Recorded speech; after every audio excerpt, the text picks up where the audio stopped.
নমস্কার, শুভ সন্ধ্যা। মিশন 100 চ্যানেলে সকলকে স্বাগত। আজকে এই ভিডিওতে আলোচনা করব WBPSC food SI, WBPSC clerkship, WBP, WBPSI, KP, WBCS সকল চাকরি পরীক্ষার বেশ কিছু গুরুত্বপূর্ণ জিকে প্রশ্ন এবং উত্তর। তোমরা যারা অবশ্যই আমার এই মিশন 100 চ্যানেলটাকে সাবস্ক্রাইব করে রেখেছো, তারা ভিডিওটা শেষে একটা লাইক করবে, কমেন্ট করে দেবে এবং ভিডিওটাকে একটু বন্ধুদের মধ্যে শেয়ার করে দেবে।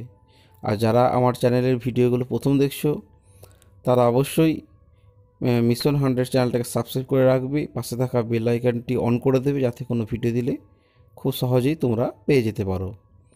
তাহলে চলো শুরু করি আজকের চাকরির পরীক্ষার বেশ কিছু গুরুত্বপূর্ণ জিকে প্রশ্নোত্তর। প্রথম যে প্রশ্নটা বলেছে যে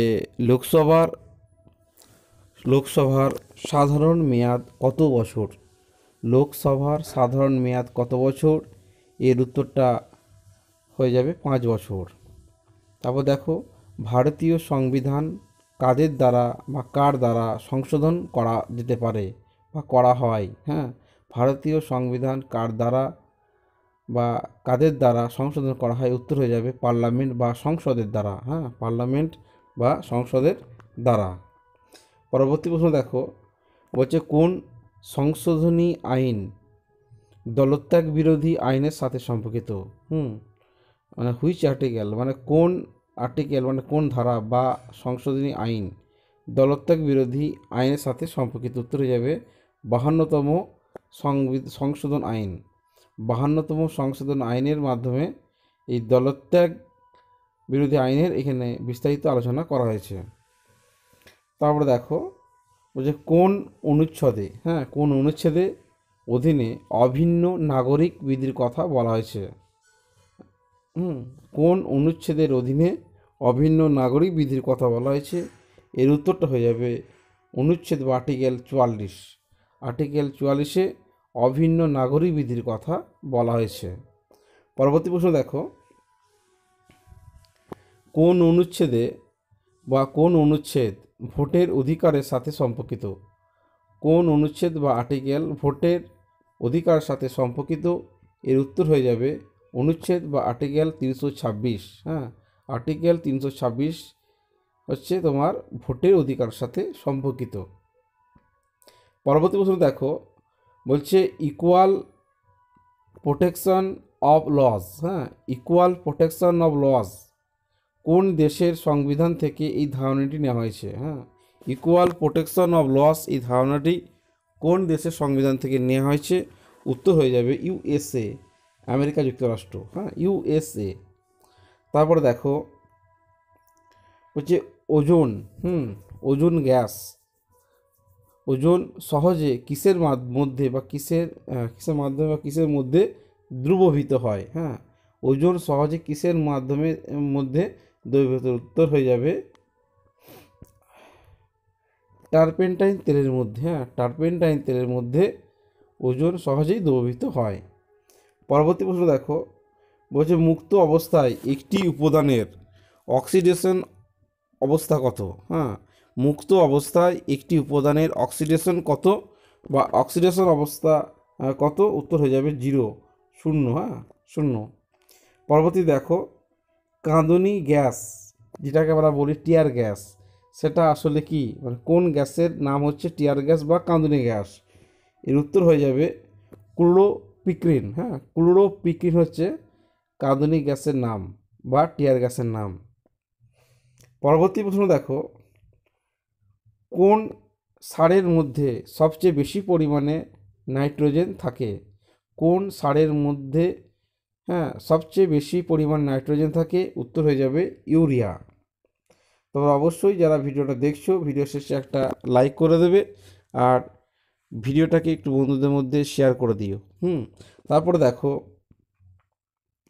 পালঘাট কোন দুই রাজ্যকে যুক্ত করেছে? পালঘাট কোন দুই রাজ্যকে যুক্ত করেছে? উত্তর হয়ে যাবে কেরালা ও তামিলনাড়ু। কেরল এবং তামিলনাড়ুকে যুক্ত করেছে পালঘাট। পরবর্তী প্রশ্ন দেখো, মহাবিষুব কোন দিনটিকে বলা হয়? মহাবিষুব কোন দিনটিকে বলা হয়? উত্তর হয়ে যাবে 21শে মার্চ। 21শে মার্চ দিনটিকে বলা হয় মহাবিষুব। পরবর্তী প্রশ্ন, স্টিল সিটি অফ ইন্ডিয়া বলা হয় কোন শহরকে? স্টিল সিটি অফ ইন্ডিয়া বলা হয় কোন শহরকে? উত্তর হয়ে যাবে বোকারো। হ্যাঁ, বোকারো শহরকে স্টিল সিটি অফ ইন্ডিয়া বলা হয়। পরবর্তী প্রশ্ন দেখো, বলছে ভারতের 18তম, হ্যাঁ, ভারতের 18তম বায়োস্ফিয়ার রিজার্ভ কোনটি? ভারতের 18তম বায়োস্ফিয়ার রিজার্ভ কোনটি? এর উত্তর হয়ে যাবে মধ্যপ্রদেশের পান্না বায়োস্ফিয়ার রিজার্ভ। মধ্যপ্রদেশের পান্না বায়োস্ফিয়ার রিজার্ভ হচ্ছে ভারতের 18তম বায়োস্ফিয়ার রিজার্ভ। পরবর্তী প্রশ্ন দেখো কি আছে, যে কোন পর্বতমালা ভারতকে উত্তর এবং দক্ষিণ এই দুটি ভাগে ভাগ করেছে? হ্যাঁ, কোন পর্বতমালা ভারতকে উত্তর এবং দক্ষিণে সমান ভাগে ভাগ করেছে? উত্তর হয়ে যাবে বিন্ধ্য পর্বতমালা। বিন্ধ্য পর্বতমালা, হ্যাঁ, বিভাজিকা হিসাবে কাজ করেছে। উত্তর এবং দক্ষিণ ভারতের মধ্যে বিভাজিকা হিসাবে কাজ করেছে বিন্ধ্য পর্বতমালা। পরবর্তী প্রশ্ন, তামার একটি গুরুত্বপূর্ণ আকরিকের নাম কি? তামার একটি গুরুত্বপূর্ণ আকরিকের নাম কি? এর উত্তরটা হয়ে যাবে চ্যালকোপ্রাইট। হ্যাঁ, চ্যালকোপ্রাইট হচ্ছে তামার একটি অতি গুরুত্বপূর্ণ আকরিক। পরবর্তী প্রশ্ন দেখো, বলছে আন্দামানের সবচেয়ে বৃহত্তম দ্বীপ কোনটি? হ্যাঁ, আন্দামান গ্রুপের সবচেয়ে বৃহত্তম দ্বীপ কোনটি? উত্তর হয়ে যাবে মিডিল আন্দামান বা মধ্য আন্দামান। হ্যাঁ, মিডিল আন্দামান বা মধ্য আন্দামান হচ্ছে আন্দামানের সবচেয়ে বৃহত্তম দ্বীপ। পরবর্তী প্রশ্ন দেখো, আরবিআই, হ্যাঁ, reserve bank of India, RBI কবে জাতীয়করণ হয়? হ্যাঁ, আরবিআই কবে জাতীয়করণ হয়? উত্তর হয়ে যাবে 1949 সালে। 1949 সালে আরবিআই জাতীয়করণ হয়। তারপর দেখো আগ আগমার্ক, এই শব্দটার সাথে আমরা কম বেশি সকলেই পরিচিত। আগমার্ক কিসের মূল্যায়ন সুনিশ্চিত করে? হ্যাঁ, মানে কিসের গ্যারান্টি দেয়? আগমার্ক কিসের মূল্যায়ন সুনিশ্চিত করে বা গ্যারান্টি দেয়? উত্তর হয়ে যাবে গুণমান, কোয়ালিটি। হ্যাঁ, কোয়ালিটি বা গুণমানের। পরবর্তী প্রশ্ন দেখো, ইবাদত খানা কবে প্রতিষ্ঠিত হয়েছিল? ইবাদত খানা কবে প্রতিষ্ঠিত হয়েছিল? উত্তর হয়ে যাবে 1575 সালে। হ্যাঁ, ইবাদত খানা প্রতিষ্ঠিত হয় 1575 সালে। পরবর্তী প্রশ্ন দেখো, আলাউদ্দিন খলজি কবে চিত্তোর দখল করে? আলাউদ্দিন খলজি কবে চিত্তোর দখল করে? উত্তর হয়ে যাবে 1303 সালে। 1303 সালে আলাউদ্দিন খলজি চিত্তোর দখল করে। পরবর্তী প্রশ্ন, ভারতের অ্যাটিলা, হ্যাঁ, ভারতের অ্যাটিলা কাকে বলা হয়? ভারতের অ্যাটিলা কাকে বলা হয়? উত্তর হয়ে যাবে মিহিরকুলকে। মিহিরকুলকে ভারতের অ্যাটিলা বলা হয়। পরবর্তী প্রশ্ন দেখো, সিদ্ধান্ত শিরোমণি এই বইটি কার লেখা? সিদ্ধান্ত শিরোমণি এই বইটি কার লেখা? উত্তর হয়ে যাবে ভাস্করাচার্যের লেখা। হ্যাঁ, ভাস্করাচার্যের লেখা বই সিদ্ধান্ত শিরোমণি। তোমরা অবশ্যই এই প্রশ্ন উত্তরগুলো খাতায় নোট করে নেবে। তোমাদের যে কোনো পরীক্ষায়, চাকরির পরীক্ষার জন্য প্রিপারেশন হয়ে যাবে। জিকে সকল প্রশ্ন উত্তর পেতে অবশ্যই মিশন 100 চ্যানেলটিকে সাবস্ক্রাইব করে রাখো, পাশে থাকা বেল আইকনটা অন করে দাও এবং ভিডিওটার শেষে অবশ্যই একটা লাইক, কমেন্ট এবং ভিডিওটাকে বন্ধুদের মধ্যে বেশি বেশি করে শেয়ার করো। তারপরে দেখো, বলছে ফুতুহাত ই ফিরোজ শাহী, হ্যাঁ, ফুতুহাত ই ফিরোজ শাহী বইটি কার লেখা বা কার আত্মজীবনী? উত্তর হয়ে যাবে ফিরোজ শাহ তুগলকের আত্মজীবনী হচ্ছে ফুতুহাত ই ফিরোজ শাহী। হ্যাঁ, ফুতুহাত ই ফিরোজ শাহী হচ্ছে ফিরোজ শাহ তুগলকের আত্মজীবনী। পরবর্তী প্রশ্ন, হিমালয়ান গেজেটার, হ্যাঁ, হিমালয়ান গেজেটার বইটি কার লেখা? হ্যাঁ, হিমালয়ান গেজেটার এই বইটি কার লেখা? উত্তর হয়ে যাবে ব্রিটিশ লেখক অটকিনসন। হ্যাঁ, ব্রিটিশ লেখক অটকিনসনের লেখা হচ্ছে হিমালয়ান গেজেটার। পরবর্তী প্রশ্ন দেখো, নিবলিক, হ্যাঁ, নিবলিক এই শব্দটি কোন খেলার সাথে যুক্ত?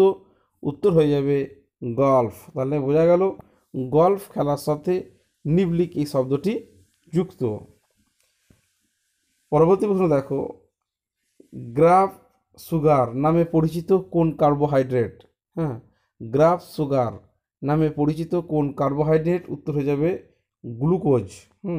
গ্লুকোজকে গ্রাফ সুগার বলা হয়। পরবর্তী প্রশ্ন দেখো, চিকুনগুনিয়া যে জ্বর, চিকুনগুনিয়া জ্বর বা চিকুনগুনিয়া রোগীর হয় না, রোগের বাহন কোন মশা? উত্তর হয়ে যাবে এডিস মশা।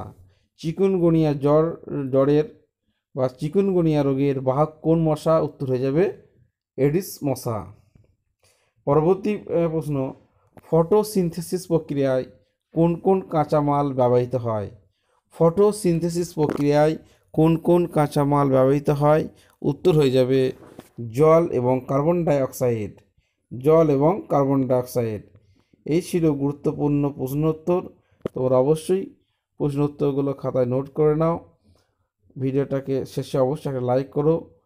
আর যারা এখনও পর্যন্ত আমার ভিডিওগুলোকে এই চ্যানেলটাকে সাবস্ক্রাইব করোনি, তারা অবশ্যই চ্যানেলটাকে সাবস্ক্রাইব করে রাখো। পাশে থাকা বেল আইকনটিকে অন করে দাও।